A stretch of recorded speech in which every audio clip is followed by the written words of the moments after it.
हाँ जी, सभी साथियों को नमस्कार। एक बार पुनः है आप सभी का स्वागत है राजेरा एकेडमी ऑफ मैथमेटिक्स के इस ऑनलाइन मंच पर।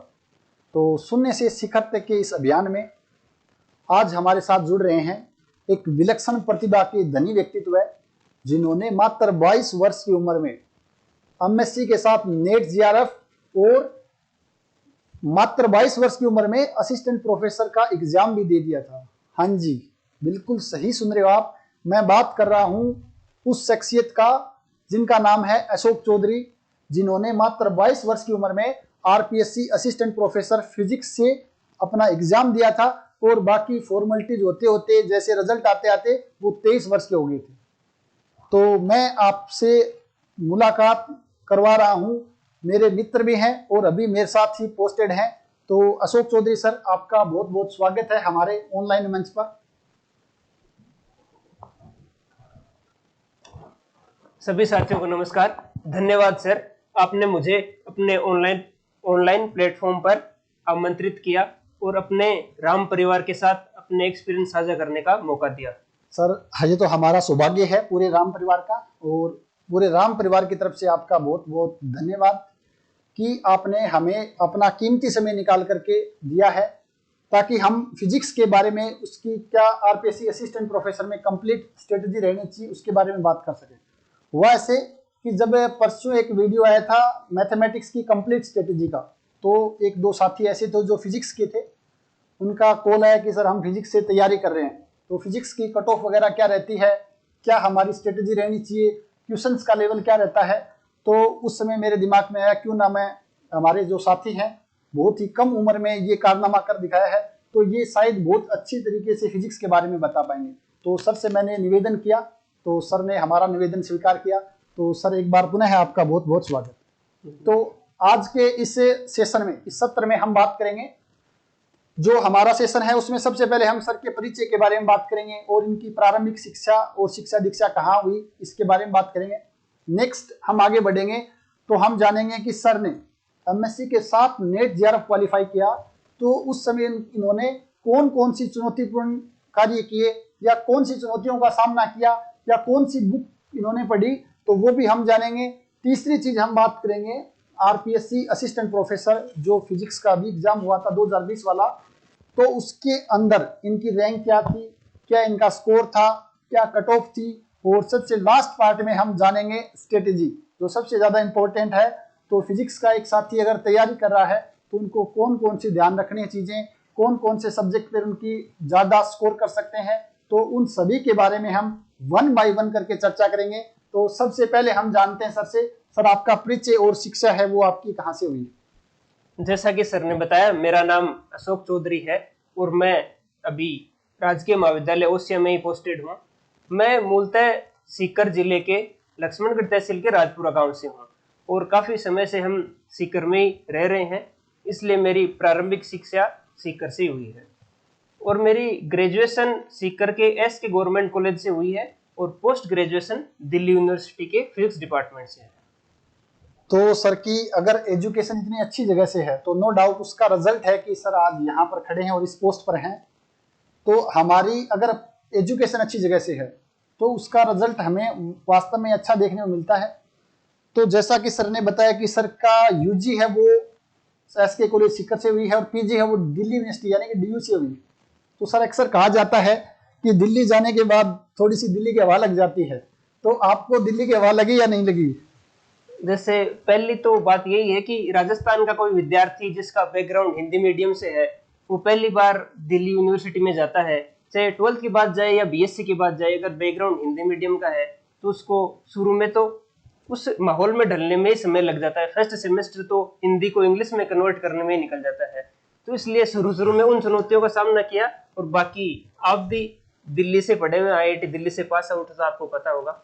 ये बातें तो वैसे मजाक के तौर पे कही जाती हैं, बाकी सारे विद्यार्थी वहाँ के सिंसियर होते हैं और पढ़ाई में मन लगाते हैं। बिल्कुल, ये बात तो सर ने कहा कि राजस्थान का विद्यार्थी जो हिंदी मीडियम से है उसको फर्स्ट टाइम वहाँ डीयू नहीं कहीं भी सेंट्रल यूनिवर्सिटी में जाते हैं तो जो एक मीडियम है इंग्लिश मीडियम उसका सामना करना पड़ता।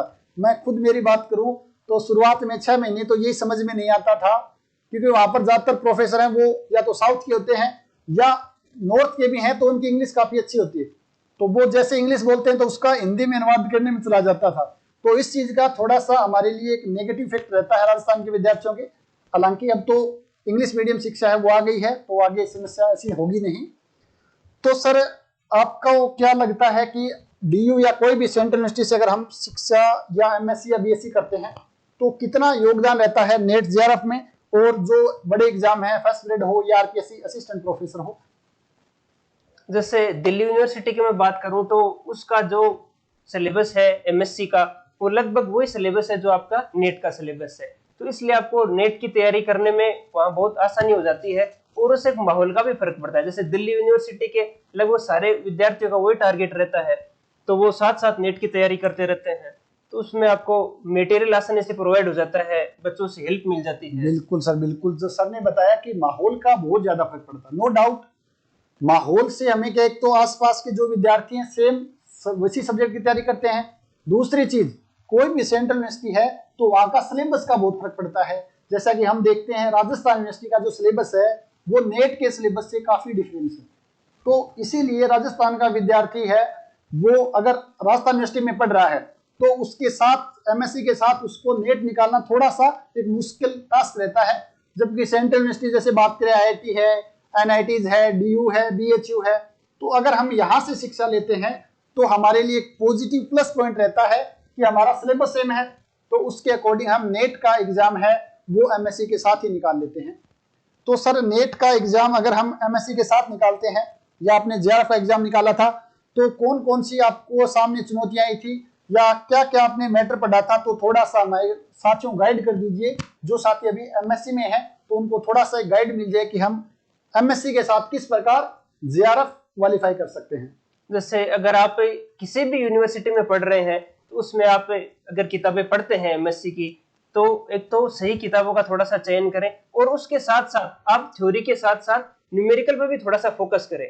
अगर आपके यूनिवर्सिटी एग्जाम्स में सारे थ्योरी के ही क्वेश्चन पूछे जाते हैं, सारे डेरिवेशन ही पूछे जाते हैं, तो आपको थोड़ा सा न्यूमेरिकल के लिए अलग से तैयारी करने की जरूरत है। तो उसमें आप किसी भी एक कोचिंग का स्टडी मटेरियल लेके आप उसमें तैयारी कर सकते हो। सिलेबस वही है लगभग, पर उसको नेट के सिलेबस या उस एग्जाम के हिसाब से पढ़ना पड़ेगा आपको। तो वो न्यूमेरिकल आप सोल्व साथ साथ करते रहोगे तो आपकी तैयारी हो जाएगी वो। बिल्कुल सर, जैसा कि सर ने बताया है कि सिलेबस कोई भी हो आपका, उस चीज का फर्क तो पड़ता है, बट अपने को नेट की तैयारी करनी है तो नेट का सिलेबस निकालने में जो भी सिलेबस है उसके अकॉर्डिंग कौन कौन सी बुक है, उस बुक के आधार पर अपन साथ साथ तैयारी करेंगे तो एमएससी के साथ भी नेट निकाला जा सकता है। कोई बड़ा टास्क है नहीं अभी। अब सर ने बताया स्टडी मटेरियल है, आज डिजिटल का युग है तो ऑनलाइन आपको हर मटेरियल मिल जाता है, थोड़ी सी मेहनत करनी पड़ेगी, और अगर आपकी स्ट्रेटेजी थोड़ी सी सही है तो आप आसानी से नेट जेआरएफ है वो एमएससी के साथ भी निकाल सकते हैं। और जिसका जीता जागता उदाहरण आपके साथ है, मात्र 22 वर्ष की उम्र में, जिस उम्र में हम ये सोच भी नहीं पाते क्या करना है क्या नहीं करना है। तो बिल्कुल सही सर। अब मैं बात करूं तो सर आपने जैसे ही एमएससी कंप्लीट की आपका नेट जेआरएफ क्वालिफाई हो गया, बट 2020 में आपकी एमएससी कंप्लीट हुई है, 2021 में आपके सामने था पेपर असिस्टेंट प्रोफेसर का, तो उस समय थोड़ा सा आपको ये डर नहीं लगा कि भाई मेरी तो अभी एमएससी हुई है, मेरा कंपटीशन उन साथियों से है जो इसकी तैयारी पिछले 3-4 सालों से कर रहे हैं, या जो साथी राजस्थान से पढ़े हुए हैं। हालांकि हमारे मैथ्स में ऐसा है कि जो सिलेबस है असिस्टेंट प्रोफेसर का वो पूरा आरयू का है। तो इस चीज को लेकर के आपका कभी कॉन्फिडेंस डाउन हुआ हो या कभी आपको थोड़ा सा ऐसा लगा हो यार क्या हो रहा है, तो इसके बारे में थोड़ा सा अपने विचार जरूर व्यक्त कीजिएगा। जैसे एमएससी होते ही मैंने ये तैयारी करने की सोची, तो सबसे पहले जब सिलेबस देखा तो ये लगा कि जो मैंने नेट में सिलेबस पढ़ा है, सिलेबस तो लगभग वही है, बस उसको इस एग्जाम के हिसाब से तैयार करना है। और एक इसमें एक फायदा भी रहा पहले चांस का, कि अगर मौका ही पहला है तो अपने पास डिमोटिवेट होने का कोई चांस नहीं है। आप पढ़ते जाओ, समय के साथ आगे आगे बढ़ते जाओ, तो उसमें ये पुरानी गलतियां याद नहीं आती हैं कि उस एग्जाम में मैं फेलियर कर गया था तो इसलिए वो पुरानी बात याद आ गई फिर डिप्रेशन में चला गया, ऐसा कोई नहीं था। तो इसमें फर्स्ट मौके का एक बढ़िया फायदा भी रहता है ये। बिल्कुल, जैसा कि सर ने बताया कि सर के पास फर्स्ट चांस था, तो ना तो फेलियर का टेंशन थी, ना घर वालों का दबाव था, ना कुछ और था। तो और दूसरा इनका सिलेबस, ये फिजिक्स के विद्यार्थियों के लिए वाकई पॉजिटिव पॉइंट है, प्लस पॉइंट है कि उनका सिलेबस है, नेट का सिलेबस और जो असिस्टेंट प्रोफेसर का सिलेबस है वो लगभग सेम है। जबकि हमारे मैथ्स में बहुत से टॉपिक ऐसे हैं जो हम नेट का सिलेबस में नहीं है, जैसे स्पेशल फंक्शन, टेंसर है, डीजी है, काफी ऐसे टॉपिक हैं। तो ये एक फायदा रहता है। तो जो आपने तैयारी की थी नेट में, वो आपकी तैयारी यहाँ पर काम आ गई। इसीलिए बोलते हैं सभी टीचर बोलते हैं कि आपको कोई भी तैयारी करो, मन लगाकर ईमानदारी से तैयारी करते हैं तो वो कहीं ना कहीं आपके जरूर काम आनी। तो सर जैसे आपने एग्जाम दे दिया, आपका स्कोर की मैं बात करूं तो आपकी रैंक क्या थी और आपका स्कोर क्या था? एक बार थोड़ा सा हमारे साथियों को जरूर बता दीजिए कि आपका रैंक और स्कोर क्या था। जैसे मेरी रैंक उसमें असिस्टेंट प्रोफेसर में 13वीं रैंक, और पेपर फर्स्ट में मेरा स्कोर था 31 पॉइंट समथिंग था। पेपर सेकंड का स्कोर 41 पॉइंट समथिंग था, और पेपर थर्ड जो जीके का पेपर होता है उसमें स्कोर था 28 पॉइंट समथिंग। मेरा टोटल स्कोर था 100.75। ये टोटल स्कोर था रिटर्न का। और उसके बाद इंटरव्यू के मार्क्स थे मेरे 17, तो टोटल मार्क्स हो गए ये 117.75। तो जैसा कि हम देख रहे हैं स्कोर रैंक है वो 13, अच्छी स्कोर है, अच्छी रैंक है। टोटल सर आपकी सीट 35 सीट होगी शायद फिजिक्स में। 35, मैथ्स में 34 थी और फिजिक्स में 35 सीट थी। तो 35 सीट में आपका स्कोर है 13, काफी अच्छा स्कोर है। पेपर फर्स्ट में 31 नंबर है सर के, पेपर सेकंड में 41 है और जीके में 28 है। तो सबसे पहले मैं बात करूंगा जीके की, क्योंकि लास्ट टाइम का जो जीके का पेपर था वो काफी थोड़ा सा अच्छा लेवल का पेपर था। थोड़ा सा हार्ड भी इसलिए था क्योंकि वहां पर जो इकोनॉमी है, जो करंट है, वो पुराना पूछ लिया गया था, क्योंकि पेपर है वो 6 महीने आगे चला गया था। तो इसलिए स्कोर अच्छा था। अगर जीके का स्कोर अपना अच्छा हो जाता है तो वैसे हमारा कॉन्फिडेंस लेवल है वो बढ़ जाता है, वहां पर अपने को थोड़ी सी मुश्किल कम रहती है। दूसरी चीज मैं यहाँ पर देख रहा हूँ सर, आपका स्कोर है पेपर फर्स्ट और सेकंड में थोड़ा सा डिफरेंस है। ये आपके ही है या सभी साथियों के रहता है? जैसे हमारे मैथ्स की बात करें तो पेपर फर्स्ट है वो लेंथी है, पेपर सेकंड है वो थोड़ा सा आसान रहता है। तो फिजिक्स में भी ऐसा है क्या सर? और फिजिक्स में जो पेपर फर्स्ट अब की बार था उसमें जो इलेक्ट्रॉनिक्स थी वो थोड़ी सी कैलकुलेशन उसकी लंबी आई थी। हर सवाल ही बड़ा बड़ा सवाल था, वो टाइम टेकिंग था, इसलिए फर्स्ट पेपर में उसको टफ ना बोल के थोड़ा सा लेंथी बोला जाए तो ज्यादा सही रहेगा। उसमें सवाल काफी टाइम टेकिंग थे, इसलिए स्कोर इसमें थोड़ा सा कम है। सभी साथियों का लगभग स्कोर उसमें कम ही है, पेपर सेकंड से तो काफी कम है। तो बिल्कुल सेम ये सभी सब्जेक्टों में ऐसा मुझे लग रहा है, साइंस के चाहे फिजिक्स हो या मैथ हो। मैथ्स में भी ये है कि फर्स्ट पेपर में लेंथी टॉपिक है जैसे ओडीपीडी वगैरह, तो टाइम टेकिंग है। जबकि एमएससी वाला पार्ट आता है पेपर सेकंड में मैथमेटिक्स में, वो थोड़ा सा स्कोरिंग रहता है। तो ये सेम चीजें हैं। तो अगर हम बात करें ऑल ओवर स्कोर आपका 100 स्कोर था, तो आपको जैसे ही आपने रिटर्न का पेपर दे दिया था तो उसके बाद आपको ऐसा कॉन्फिडेंस आ गया था क्या कि मेरा हो जाएगा, या आपको ऐसा लगा भाई थोड़ा सा स्कोर तो अपन बाउंड्री पे है? किसी और का भी आपने एग्जाम दिया उस बीच में या नहीं दिया था? जैसे आंसर के आने के बाद स्कोर मैंने देखा कि ये इतना है, तो पिछली बार की कट ऑफ तो हमारी बहुत ज्यादा थी। पिछली बार की ओबीसी कट ऑफ की बात करूं तो 129 पॉइंट कुछ थी, जो काफी ज्यादा थी, तो इसमें तो होना ही नहीं था। इसके बाद पर पेपर का लेवल काफी ज्यादा था तो लगा था कि स्कोर ठीक है। उसके बाद मैंने यूपी असिस्टेंट प्रोफेसर का पेपर दिया था जो नवंबर में हुआ था, ये एग्जाम अक्टूबर में हुआ था। तो उसमें भी मेरा रिटर्न क्लियर था, उसका भी मैंने इंटरव्यू दिया था। और एनपीसीएल के लिए सीनियर साइंटिफिक असिस्टेंट का एग्जाम दिया था, वो भी मेरा रिटर्न क्लियर था, उसका भी मैंने इंटरव्यू दिया था। काफी अच्छी सर की तैयारी है, देखकर लग रहा है सर ने जो भी एग्जाम दिया है, जेआरएफ का दिया, JRF qualify, UP assistant professor का दिया तो उसमें भी रिटर्न क्वालिफाई हो गया था। जैसे सर ने बताया एक साइंटिफिक असिस्टेंट का दिया था, उसमें भी सर का एग्जाम क्लियर हो गया था। ये दिया, इसमें भी क्लियर हो गया। नो डाउट सर की तैयारी है, बेसिक्स है वो काफी अच्छे थे और उसी का परिणाम है कि सर आज इस बड़ी पोस्ट पर यहाँ पर उपस्थित हैं। दूसरी चीज मैं बात करूं तो सर आपने जैसे बताया कि लास्ट टाइम जो कट ऑफ है वो 129 थी, और अभी जो रिटर्न में आपकी जो इस बार कट ऑफ कितनी रही है फिजिक्स की? इस बार की कट ऑफ की हम बात करें, टोटल कट ऑफ, तो एक बार अपन कट ऑफ के बारे में देख लेते हैं। ऐसे फिजिक्स के लिए इंटरव्यू कॉल की जो कट ऑफ थी वो 71.60 थी, जनरल के लिए, ईडब्ल्यूएस के लिए और ओबीसी एमबीसी के लिए कितनी 71.60 थी ये इंटरव्यू पोल की कट ऑफ। उसके बाद इंटरव्यू के बाद ये कट ऑफ हुई 120.49 जनरल के लिए, ओबीसी के लिए 115.41। ये ओबीसी और जनरल कट ऑफ, ईडब्ल्यूएस के लिए 109.77। ये कट ऑफ लगभग जनरल के लिए 50 नंबर और ओबीसी के लिए लगभग 45 नंबर इसकी इंटरव्यू के बाद बढ़ी है। तो ये पिछली बार की कट ऑफ से तो ये काफी कम है। अब पिछली बार सीटें ज्यादा थी, फिर भी कट ऑफ अब की बार कम रही है। इसका कारण है पेपर का लेवल। जो पेपर का लेवल अगर टफ आता है तो कट ऑफ ऑटोमेटिकली कम होती है। बिल्कुल सर, जैसे सर ने बताया कि जो कट ऑफ का मेन रीजन है वो पेपर के लेवल पे डिपेंड करता है। तो अब भी कुछ साथी, बहुत से साथी जानना चाह रहे हैं कि सर कट ऑफ है वो कम जाएगी या ज्यादा जाएगी। तो इसके बारे में एग्जैक्टली मुझे लग रहा है सर जो पेपर होगा सब्जेक्ट का लेवल पे उसके बाद ही बताया जा सकता है। बट अगर हम मोटा मोटे माने कि अगर पेपर का लेवल यही रहता है तो मुझे लग रहा है इस बार भी सर कट ऑफ के बारे में लगभग सेम ही रहेगी या 1-2 नंबर बढ़ सकता है। घटने के चांस मुझे कम लग रहे हैं। क्यों? इसका रीजन मुझे जहां तक लग रहा है, एक तो जीके का पेपर थोड़ा सा आसान है। मुझे लग रहा है सर 3-4 मार्क्स तो इस बार जीके में एवरेज 3-4 नंबर बढ़ के आ रहे हैं सबके। जो पिछली बार एवरेज लगभग 22-23 नंबर था वो अब की बार एवरेज 27-28 नंबर जा रहा है। 28 हो रहा है। दूसरी चीज, इस बार सीटें ज्यादा जरूर हैं थोड़ी सी। फिजिक्स में शायद इस बार 60 सीट है। 60 सीट है। तो सीट ज्यादा होने से यहाँ पर क्या है कि जीके में एक तो स्कोर बढ़ रहा है और एक नंबर ऑफ कैंडिडेट भी नए फ्रेश आए हैं। तो उसकी वजह से मुझे लग रहा है कि अगर पेपर का लेवल सेम रहता है तो कट ऑफ है वो लगभग यही रहनी है। कोई 1-2 मार्क्स ऊपर नीचे हो जाए तो अलग बात है। जितनी सीटें बढ़ी है उतना कंपटीशन बढ़ गया, पेपर ये थोड़ा सा इजी आ गया, तो लगभग उस कट ऑफ को मान के आप चलो। एक सर यहाँ पर अपन देख रहे हैं कि इंटरव्यू के लिए यहाँ पर टोटल 224 कैंडिडेट हैं, उनको बुलाया गया है।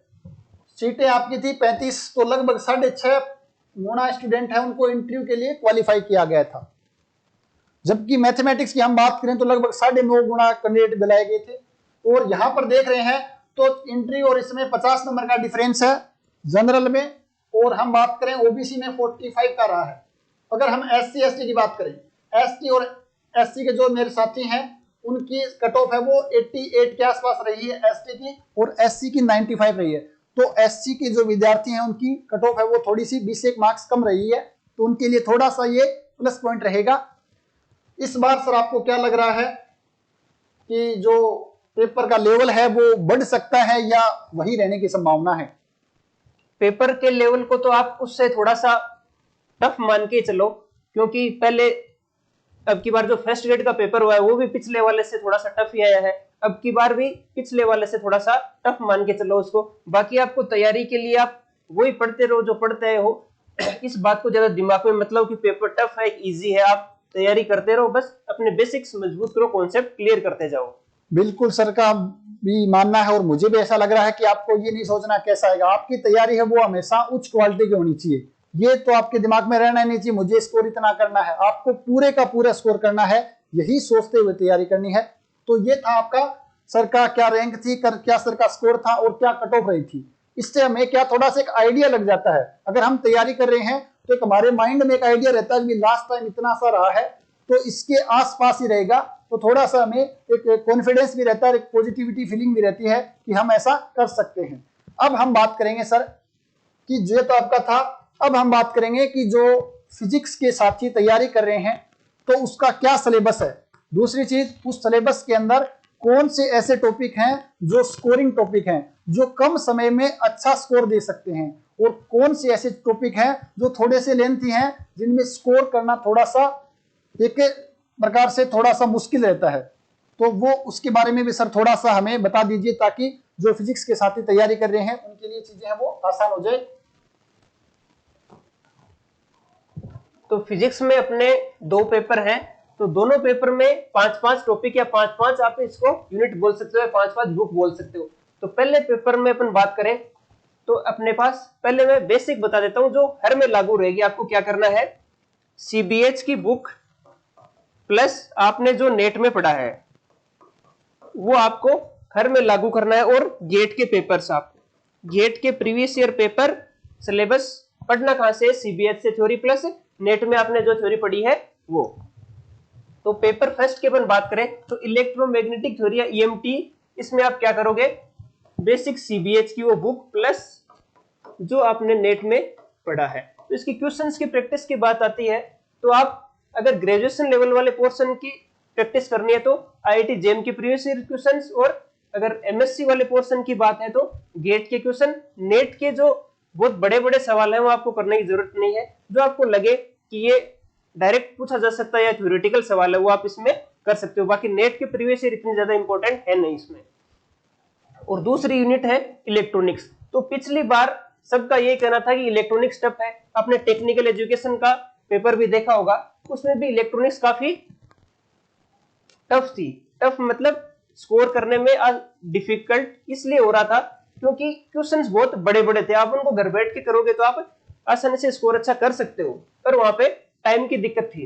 तो इलेक्ट्रॉनिक्स और सर्किट एनालिसिस दोनों में आप सीबीएच पढ़ो, उसके साथ वही गेट के क्वेश्चंस प्लस अगर थ्योरी पढ़नी है तो आपको नेट से इसकी, नेट में आपने जो बुक फॉलो की है या जो मटेरियल फॉलो किया है उससे आपको डिफरेंट करने की जरूरी नहीं है, क्योंकि नेट में अलग पढ़ा है फिर उनको दूसरी बुक से पढ़ोगे तो आप ज्यादा परेशान हो जाओगे। तो इसमें जो आपने नेट में पढ़ा, किसी भी कोचिंग का मटेरियल या कोई भी बुक पढ़ी है तो सिलेबस लगभग सेम ही है, तो आप वो पढ़ो। इसमें एटॉमिक एंड मॉलिक्यूलर फिजिक्स अपने बीएससी में नहीं है तो इसके लिए आप राजकुमार की बुक पढ़ सकते हो, आपको वो बुक फॉलो करनी है। एटॉमिक, मॉलिक्यूलर और लेजर फिजिक्स तीनों हो जाएंगे इसमें, और प्रैक्टिस के लिए वो गेट के क्वेश्चंस आपको करने हैं। और ये लास्ट टॉपिक इसमें है condense and matter physics, solid state physics. इसके लिए आप सिर्फ सीबीएच पढ़ोगे तो भी आप अच्छा स्कोर इसमें कर सकते हो। सिर्फ सीबीएच पढ़ो, प्रैक्टिस के लिए आप गेट और नेट के क्वेश्चंस कर सकते हो। फर्स्ट पेपर में आपका स्कोरिंग क्या रहना चाहिए, वैसे तो सबका अलग अलग है कि मेरा ये स्ट्रॉन्ग पोर्शन है तो मैं इसमें ज्यादा स्कोर कर सकता हूँ, पर आप कंडेंस मैटर फिजिक्स में आप अच्छा स्कोर कर सकते हो क्योंकि इसमें सीबीएच से सवाल आएंगे तो आप इनको आसानी से कर सकते हो। और इलेक्ट्रॉनिक्स में भी ये सर्किट एनालिसिस आता पोर्शन बड़ा है, पर इसमें आप स्कोर अगर आपकी स्पीड अच्छी है तो अच्छा कर सकते हो। और पेपर सेकंड की बात करें तो इसमें मैथमेटिकल फिजिक्स पहला है, तो मैथमेटिकल फिजिक्स में आप अगर सीबीएच नहीं पढ़ना चाहो तो इसमें सीबीएच को छोड़ सकते हो, और अगर बुक पढ़नी है तो इसमें एच के दास की बुक पढ़ सकते हो। प्लस सिलेबस ये एग्जैक्ट वही सिलेबस है जो नेट की मैथमेटिकल फिजिक्स का है, इसलिए आप वो मटेरियल इसमें पढ़ो। क्वेश्चंस प्रैक्टिस के लिए आप गेट के सवाल। क्लासिकल मैकेनिक्स इसमें आपको सीबीएच जरूर से पढ़नी है, प्लस नेट में जो आपने मटेरियल पढ़ा है वो। अगर बुक से पढ़ना चाहते हो तो इसमें जेसी उपाध्याय की जो बुक है, जेसी उपाध्याय वाली बुक से आप इससे थ्योरी पढ़ सकते हो। और तीसरा टॉपिक इसमें क्वांटम मैकेनिक्स है। क्वांटम मैकेनिक्स में वो सीबीएच प्लस अगर एमएससी वाले पोर्शन के लिए आपको पढ़नी है या बीएससी वाले के लिए भी पढ़नी है तो बुक है इसमें जेटली बुक, उससे आप थ्योरी। देखा गया है कि जेटली से डायरेक्ट स्टैंडर्ड क्वेश्चन आरपीएससी के एग्जाम में पूछे जा चुके हैं, तो आप इसमें जेटली के एक बार थ्योरी चाहे पढ़ो ना पढ़ो, इसके जो पीछे सॉल्व क्वेश्चन है वो आप जरूर करो। और क्वेश्चन प्रैक्टिस के लिए वही गेट के लिए आप गेट के पढ़ सकते हो। थर्मोडायनेमिक्स एंड स्टैटिस्टिकल फिजिक्स है, इसमें सिर्फ सीबीएच पढ़ो आप तो भी आपका इसमें अच्छा स्कोर हो सकता है। प्लस क्वेश्चन प्रैक्टिस के लिए आप गेट का। न्यूक्लियर में भी ऐसा ही है, सिर्फ सीबीएच पढ़ो, प्लस अगर नेट का मटेरियल आपने अगर हाल ही में नेट क्लियर किया, हाल ही में एमएससी करिए तो वो तो बहुत बढ़िया है, क्योंकि ये सिलेबस आपका जस्ट पढ़ा हुआ ही है, जस्ट उसको रिवाइज करना है। सीबीएच प्लस इसमें नेट का मटेरियल, पर सिर्फ सीबीएच पढ़ के भी इन दोनों में अच्छा स्कोर किया जा सकता है। अगर मैं स्कोरिंग टॉपिक्स की बात करूं तो इसमें पेपर सेकंड में थर्मो और न्यूक्लियर में आप बहुत अच्छा स्कोर कर सकते हो। 30-30 इसमें रहता है, लगभग 150 सवाल पेपर सेकंड के हैं। हर टॉपिक से 30-30 क्वेश्चंस आएंगे, तो इनमें आप 25-25 क्वेश्चंस आराम से कर सकते हो। बिल्कुल, तो जैसा कि सर ने आपको सिलेबस बताया है, सबसे पहले मैं बात करूं मोटा मोटी कि तो चाहे आप पेपर फर्स्ट की बात करें चाहे पेपर सेकंड की बात करें, तो आपका मेन क्या है, सीबीएच की बुक आपको पढ़नी है। जैसे हम मैथ्स में रिकमेंड करते हैं जेपीएच या नवकार पब्लिकेशन की, वैसे फिजिक्स में आपको सीबीएच की बुक पढ़नी है। उसके साथ साथ जो नेट के आसान लेवल वाले, क्योंकि नेट में तो काफी डीपली क्वेश्चन पूछे जाते हैं और उसका रीजन ये है कि 60 क्वेश्चन करने हैं, 3 घंटे का समय है। यहाँ पर अपने पास 150 क्वेश्चन है और 180 मिनट है, तो उसके आधार पर क्वेश्चन यहाँ पर थोड़े से इजी पूछे जाते हैं। तो नेट वाला जो इजी क्वेश्चन है वही करने हैं, बट जो बेसिक कंसेप्ट है वो तो सेम ही है, तो वो करने हैं। उसके अलावा गेट के जो छोटे वाले क्वेश्चन है वो आपको करने हैं। बात करें अपन जो स्कोरिंग है, तो पेपर फर्स्ट में 5th नंबर टॉपिक है और पेपर सेकंड में 4th और 5th टॉपिक है। इनको आप अच्छे से कर लें, इनको छोड़ना नहीं है, क्योंकि यहां से हम अच्छा स्कोर कर सकते हैं। ये स्कोरिंग सब्जेक्ट है। और ये टॉपिक जैसे सबने बताया इलेक्ट्रॉनिक्स वाला थोड़ा सा लेंथी रहता है, तो इसमें अपने को क्या करना है कि बेसिक तो पढ़ना ही है, छोड़ के कुछ भी नहीं जाना है, क्योंकि कई बार बहुत ही आसान क्वेश्चन पूछ लिया जाता है, बेसिक डेफिनेशन से क्वेश्चन पूछ लिए जाते हैं, तो उनको आपको करना है। तो ये आपका सिलेबस था। सर ने बताया कि गेट के पेपर, नेट के पेपर आपको करने ही करने हैं। इसके अलावा जो आपकी बुक्स में सोल्ड और अनसोल्ड प्रॉब्लम वो करनी है। तो आपको गेट और नेट के पेपर हैं, वो सर का टेलीग्राम चैनल है RPSC physics with Ashok Chaudhary. ये टेलीग्राम चैनल आप जरूर ज्वाइन कर लेवे। यहाँ पर आपको गेट के पेपर हैं, नेट के पेपर हैं, first grade, second grade, assistant professor सारे पेपर मिल जाएंगे, इनके आंसर की मिल जाएगी, और भी मटेरियल है वो सर आपको प्रोवाइड करवा रहे हैं। तो ये टेलीग्राम चैनल है वो जरूर ज्वाइन कर लें। इसके साथ ही मैं सर से रिक्वेस्ट करूंगा कि वो अपने कॉन्टेक्ट नंबर भी जरूर लिख देवें। अगर किसी साथी को कोई डाउट है, किसी बुक के बारे में पूछना है या किसी टॉपिक के बारे में पूछना है, तो वो आपसे पूछ सके। तो सर आप अपने कॉन्टेक्ट नंबर भी यहाँ पर लिख दीजिए, ताकि कोई साथी अगर कॉन्टेक्ट करना चाहे तो वो कर सकता है। सर अपने कॉन्टेक्ट नंबर हैं सर के, तो आराम से जो भी आपके डाउट हैं बेफिक्र होकर पूछिए। सर काफी इस मामले में बहुत ही मिलनसार स्वभाव के हैं। आपकी जो भी समस्या होगी सर आराम से आप उनसे बात कर सकते हो, क्योंकि सर ने अभी कोई भी हो जो 2020 वाली वैकेंसी में लगा है, तो उसने करीब से देखा है और इसका पता किया अभी किस टाइप के क्वेश्चन आते हैं, तो वो आपको बहुत अच्छे से गाइड कर पाएंगे। तो जरूर सर से बात कीजिए और इस टेलीग्राम चैनल से भी आपको जुड़ जाना है, ताकि जो भी अपडेट है वो सर आपको प्रोवाइड करवाते रहें। तो ये था आपका सिलेबस, जो काफी मुझे लग रहा छोटा। क्यों? क्योंकि हमारे फर्स्ट पेपर में 10 टॉपिक हैं, सेकंड में भी 10, आपके 5 ही हैं, तो सर मुझे तो देखकर छोटा लग रहा है। दूसरी चीज, यहाँ पर आपके कुछ थ्योरेटिकल भी रहता है, मैथ्स में पूरा ही आपके न्यूमेरिकल है, तो वहां पर थोड़ा सा एक चैलेंजिंग रहता है कि 150 क्वेश्चन अटेम्प्ट करना भी अपने आप में बहुत बड़ी बात है। अब मैं सर से कहूंगा, पूछना चाहूंगा कि सर जो आपके पास अभी पेपर है 19 मई को, तो लगभग हम माने मोटा मोटी आपके पास 3.5 महीने का समय है। तो इस 3.5 महीने में जिन विद्यार्थियों ने जीके का पेपर दे दिया है, जैसा भी हुआ है अच्छा ही हुआ है, अब उसके बारे में एक तो दिमाग से निकाल दो, सोचना नहीं है। दूसरी चीज, इस 3.5 महीने में अगर उन्होंने एक बार या 2 बार सिलेबस कर लिया है, तो बचे हुए 3.5 महीने में वो सिलेबस को किस बार रिवीजन करें, कितनी बार रिवीजन करें, और उसके साथ साथ क्या क्या टैक्टिक्स या टेक्निक अपनाएं, ताकि वो अपने सिलेक्शन को सिक्योर कर सकें। क्या टेस्ट सीरीज वगैरह ज्वाइन करनी चाहिए कि नहीं चाहिए, या रिवीजन किस प्रकार करना चाहिए, तो उनके बारे में भी थोड़ा सा सर आप 5 मिनट में ब्रीफ में थोड़ा सा वो भी बता दीजिए। जैसे इसमें पहली बात तो ये आपकी कोई सी भी आपको एक टेस्ट सीरीज ज्वाइन कर लेनी है। टेस्ट सीरीज इसलिए ज्वाइन नहीं करनी है कि उसमें से डायरेक्ट सवाल आपको एग्जाम में देखने को मिलेंगे। टेस्ट सीरीज आपको प्रैक्टिस के लिए ज्वाइन करनी है। उसमें आपको पता लगेगा कि आप 3 घंटे में 150 क्वेश्चंस में से कितने क्वेश्चंस अटेम्प्ट कर पा रहे हैं, कितनी आप सिली मिस्टेक कर पा रहे हैं। आपने क्वेश्चन सोल्व कर दिया, उसमें ए ऑप्शन आ गया और उसमें मार्किंग करते टाइम आपने उसमें बी फिल कर दिया, ऐसी गलत गोला भरना, ये भी एक समस्या रहती है। इसलिए आप अपने आप को इस तरह से टेस्ट सीरीज देके इस तरह से ट्रेन कर सकते हो कि मैं ये गलतियां कम से कम ज्यादा ना करूं, ये गलतियां मेरी कम से कम रहनी चाहिए। तो पहला आप कोई एक टेस्ट सीरीज ज्वाइन करें, उसकी प्रैक्टिस करें। कई लोग टेस्ट सीरीज खरीद लेते हैं, फिर देते इसलिए नहीं है कि पेपर देख लूंगा, पेपर देखने के लिए नहीं है, टेस्ट सीरीज है प्रैक्टिस करने के लिए। अगर आप उसकी प्रॉपर प्रैक्टिस नहीं करोगे तो आपका उससे पेपर देखने से कोई ज्यादा फायदा नहीं होगा। तो टेस्ट सीरीज ज्वाइन करें और उसके बाद अपने आप को मेंटली इस तरीके से प्रिपेयर करें कि दोनों पेपर में एक ही दिन दूं। अगर टेस्ट सीरीज में आपके फुल लेंथ टेस्ट हैं तो आपको एक सुबह दिया और एक शाम को दिया, ताकि आप उस माहौल में डल सको कि मैं मेरे 10 जो यूनिट है या 10 सब्जेक्ट है उनको एक साथ याद रख पा रहा हूं या नहीं रख पा रहा हूं। वैसे तो ये काम आप नेट में कर चुके हो पहले, उसमें भी यही सिलेबस है, इतना सारा आपको इकट्ठा करके याद रखना पड़ता है। तो आप ये उससे पता लगा सकते हो कि कई बार मैं बेसिक फॉर्मूले भूल जा रहा हूं या नहीं भूल जा रहा हूं, सारे याद है या नहीं है। तो इसके लिए आप पहली बात, एक फॉर्मूला आप कभी भूले नहीं, उसके लिए आप अपने शॉर्ट नोट्स बनाइए। एक पेज में जैसे सॉलिड स्टेट के सारे फॉर्मूले लिख लिए, न्यूक्लियर के सारे फॉर्मूले एक जगह हैं। तो ये आप चीजें बार बार अगर रिवाइज करेंगे, मैथमेटिकल फिजिक्स में जैसे स्पेशल फंक्शन है, बड़ी बड़ी इक्वेशंस है, उनको याद रखना है, तो अब वो उनको सोल्व आप वहां नहीं कर सकते, उनको आप डायरेक्ट याद रखो। तो उसके लिए आप शॉर्ट नोट्स बनाइए और उनको बार बार याद कीजिए। तो इसमें पेपर का लेवल कोई बहुत ज्यादा नहीं है, पर अपन भूलते जा रहे हैं कि वहां जाके ये भूल गए। देखा हुआ सवाल अगर गलत नहीं होगा आपका तो आप पक्का इसमें सेलेक्ट हैं, और सिली मिस्टेक्स कम से कम करनी। बिल्कुल, सर ने बताया कि टेस्ट सीरीज का योगदान है वो काफी ज्यादा रहेगा।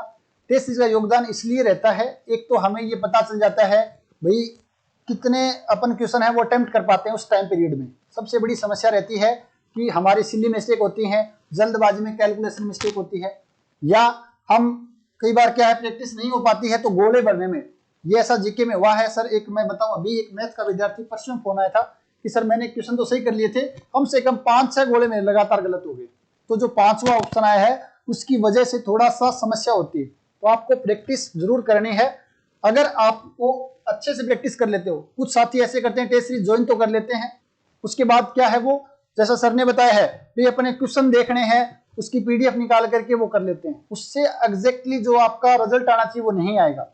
टेस्ट का मतलब है आप उसको मेन एग्जाम मानते हुए ही टेस्ट देना है। जैसे आप मेन एग्जाम में बैठे हो, वहां से आपका एक तो जो डर रहता है एग्जाम का वो डर दूर होता है, सिली मिस्टेक है उनमें कमी आती है कि जैसे आप 2-4 एग्जाम दोगे उसके बाद आपको धीरे धीरे वो चीजें आपके इंप्रूव हो जाएंगी। दूसरी चीज सर ने बताया शॉर्ट नोट्स, बिल्कुल शॉर्ट नोट्स बहुत जरूरी है, क्योंकि लास्ट टाइम में जब अपने एग्जाम के 5-7 दिन बचे हैं उस समय हमारे पास 10 टॉपिक है, उनकी कम से कम 10-15 बुक्स होंगी, तो उन बुक को एक साथ हम नहीं पढ़ पाएंगे। अगर आपके शॉर्ट नोट्स हैं तो उनको बहुत जल्दी हम रिवाइज कर सकते हैं।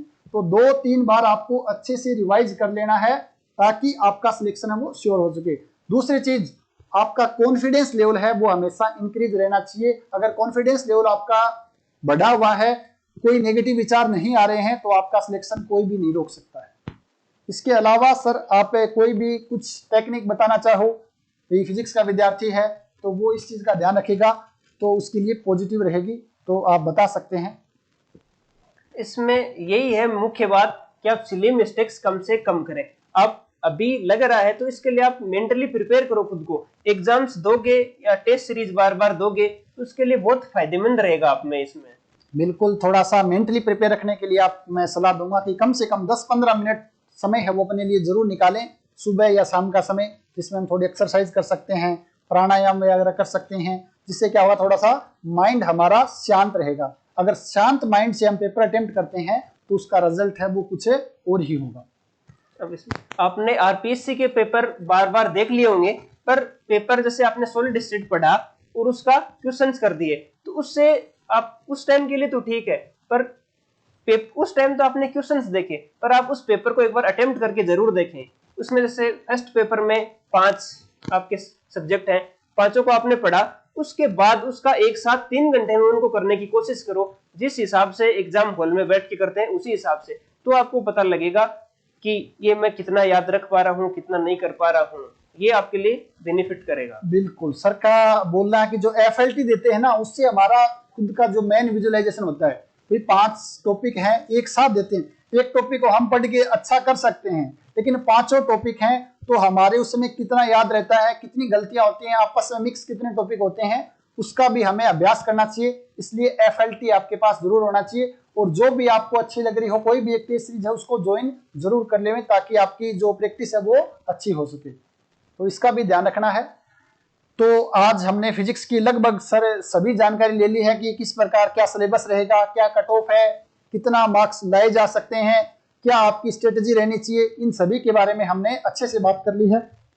तो इसके लिए मैं सर को पूरे राम परिवार की तरफ से धन्यवाद ज्ञापित करता हूं कि सर आपने अपना कीमती समय निकाल करके हमारे साथियों के साथ आपके विचार है वो साझा किए हैं। और बहुत जल्द आप एक बार वापस आमंत्रित होना पड़ेगा। जो फर्स्ट ग्रेड और सेकंड ग्रेड की जैसे ही वैकेंसी आएंगी उस समय भी आप थोड़ा सा फर्स्ट ग्रेड और सेकंड ग्रेड के बारे में भी थोड़ा सा आपको क्या रणनीति रहनी चाहिए, क्या कुछ रहना चाहिए, उसके बारे में एक बार वापस आपको परेशान करेंगे, तो उस टाइम भी आपको आना पड़ेगा। दूसरी चीज, जैसे फिजिक्स का हुआ है ऐसे ही बहुत जल्द केमिस्ट्री के हमारे साथ सर हैं, उनको भी एक बार हम आमंत्रित करेंगे, ताकि केमिस्ट्री की भी क्या रणनीति, क्या स्ट्रेटेजी रहनी चाहिए, उसके बारे में वो अपने विचार साझा कर सके, और जो साथी केमिस्ट्री बैकग्राउंड से हैं वो उसका फायदा उठा सके। तो जो भी साथी हैं, मैथ्स के हो या फिजिक्स के हो या केमिस्ट्री के हो, आपके साथ वाले फिजिक्स के जरूर होंगे, तो उन तक ये वीडियो जरूर शेयर कीजिएगा, और ताकि उनको जो भी डाउट हैं, जो भी समस्याएं हैं वो पूछ सकें। सर के कॉन्टेक्ट नंबर आपको अवेलेबल करवा दिए हैं, तो उस पर बात करें, और जो भी आपकी किसी प्रकार की कोई भी हानि, हैरानी, परेशानी, दुविधा, संकट, पीड़ा, कठिनाई है, वो सर के साथ साझा करें, ताकि उसका सॉल्यूशन हो सके और आपका सिलेक्शन है वो श्योर हो सके। तो सभी साथियों को, जो भी असिस्टेंट प्रोफेसर की तैयारी कर रहे हैं, उनको हमारी तरफ से बहुत बहुत हार्दिक शुभकामनाएं। आपका पेपर है वो अच्छा रहे, और एक बार फिर से सर का बहुत बहुत धन्यवाद। सभी साथियों का भी धन्यवाद, आपने ध्यानपूर्वक अपने मेरे विचारों को सुना और वीडियो को पूरा देखा। या आप कोई भी समस्या है तो सर को बता सकते हैं, मैं उसका अगर कुछ कर पाता हूँ, कोई सिलेबस प्रोवाइड करवाना है, कोई मटेरियल प्रोवाइड करवाना है, से इलेक्ट्रॉनिक्स के कुछ अलग टॉपिक है, उनको आपको कहाँ से पढ़ना है, उनका अगर मटेरियल मेरे पास होगा तो मैं आपको जरूर प्रोवाइड करूंगा। आप कमेंट करके पूछ सकते हैं। बिल्कुल, एक बार आप कमेंट कर देना। वैसे मेरे कॉन्टेक्ट नंबर आप सभी के पास होंगे, या एक बार लिख लो 8003089900। जो भी डाउट है, सर के कॉल नहीं लग रहा है तो यहाँ पर कॉल करें, कमेंट करें। मैं सर से रिक्वेस्ट करूंगा कि टॉपिक वाइज कुछ क्वेश्चन है ऑब्जेक्टिव बनाकर की वो भी टेलीग्राम चैनल पे अपलोड करें, ताकि जो साथी हैं उनको फायदा हो सके। भी ज्यादा नहीं तो एक टॉपिक से 20-25 भी जो इंपॉर्टेंट क्वेश्चन है, भी सर ने अभी तैयारी की है, सर पढ़ा भी रहे हैं, तो इनको पता अभी कौन सा क्वेश्चन है वो आ सकता है। तो मैं सर से रिक्वेस्ट करूंगा कि 20-25 क्वेश्चन प्रत्येक टॉपिक से समय निकाल करके आप जरूर वहां टेलीग्राम चैनल पे अपलोड करें, ताकि उन साथियों का थोड़ा बहुत फायदा हो सके। ठीक है, तो इसके अलावा जो भी आपके डाउट हैं वापस बोलना, हम एक और वीडियो बना लेंगे, एक और नया सत्र रख लेंगे। मुझे लगता है कि ये वीडियो आपके लिए काफी हेल्पफुल रहेगा। तो जल्दी ही वापस मिलते हैं एक नए सत्र के साथ। तब तक आप सभी साथियों का बहुत बहुत धन्यवाद, आभार।